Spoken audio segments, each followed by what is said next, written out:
Saya menjadi wakilnya karena sekarang saatnya wakil itu harus muda. Yang muda yang berbahaya. Berbahaya karena punya dengan pusat. Wok. Ini ada yang kemarin ngaku-ngaku Gus Durian, sekarang nggak datang Rakernas. Kenapa?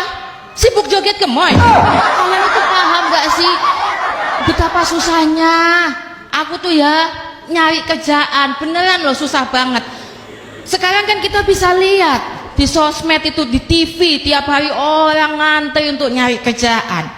Saking susahnya anak-anak presiden itu sampai dicariin kerjaan sama bapak-bapaknya. Ada juga capres yang apapun masalahnya, mau masalah stunting, masalah Palestina, masalah segala macam, jawabannya cuma satu: makan.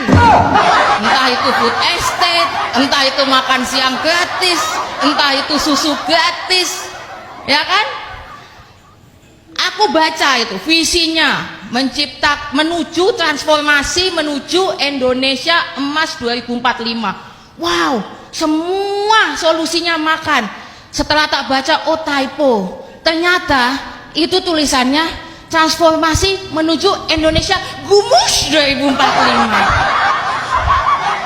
Katanya itu capresnya anak muda, tapi nggak begitu tahu teknologi. Kalau dia tahu teknologi, kan dia kalau cuman ingin tua sedikit gitu ya, kan dia sebenarnya bisa pakai teknologi AI, nggak harus pakai teknologi MK.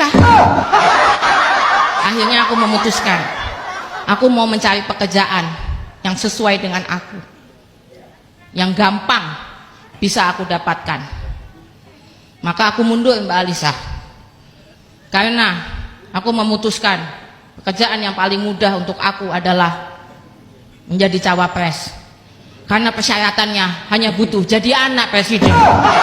Jadi saya dan Aldi Taher bertekad meneruskan dinasti ayah saya. Maka saya akan mengumpulkan semua perangkat desa, semua perangkat kota, semua perangkat keras dan perangkat lunak untuk mendukung saya. Mumpung Bawaslu dan KPU belum bilang kalau itu nggak boleh. Itu dibilang Gus Dur mundur.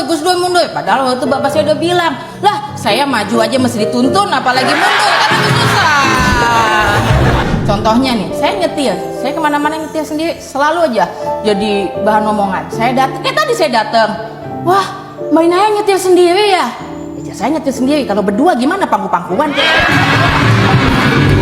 Kemarin dituduh, itu bapaknya kalau dulu berkuasanya lama juga anak-anaknya pasti bakalan kayak gitu juga, bikin dinasti bla bla bla bla. Lihat aja anak-anaknya aja dibawa kemana-mana, keluar negeri dibawa, ke acara negara dibawa gitu kan.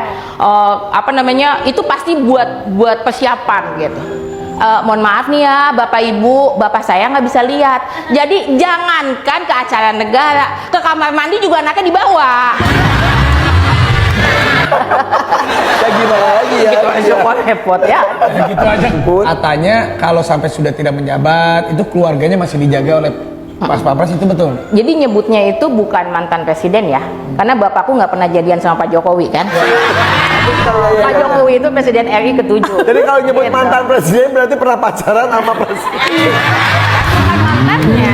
Oh ya pas pampres? Dulu enggak, terus ada kebijakan baru, terus dikawal. Tapi kan kalau aku nggak suka, aku dan kakak kan nggak suka ya. Tapi kalau mau mengambil kesempatan itu boleh? Ibu dulu sudah sempat kayak mengajukan keberatan, kayak nggak mau itu kan biaya negara ya gitu. Masa aku cuma mau main sama cucuku harus membebani negara. Tapi ternyata itu diwajibin dari negara, jadi ya udah.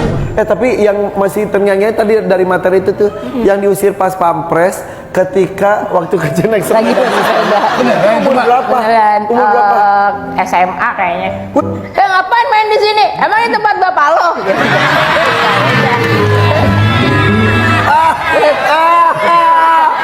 Ya udah.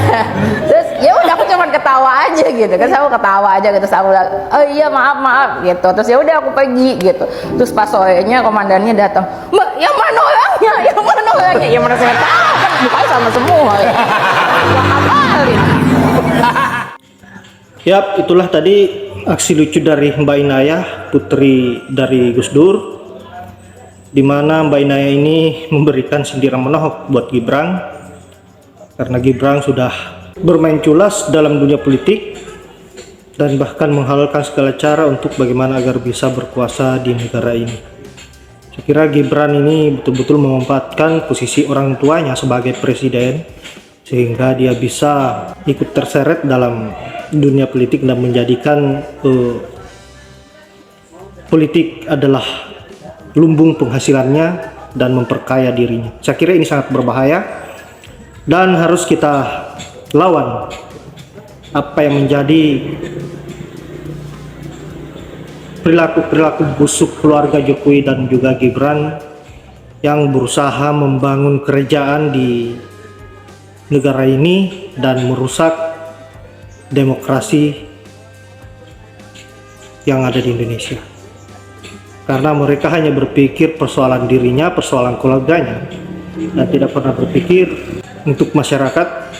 Semakin hari semakin seru, di mana para netizen membuli habis-habisan si Gibran ini, memberikan sindiran yang begitu menusuk.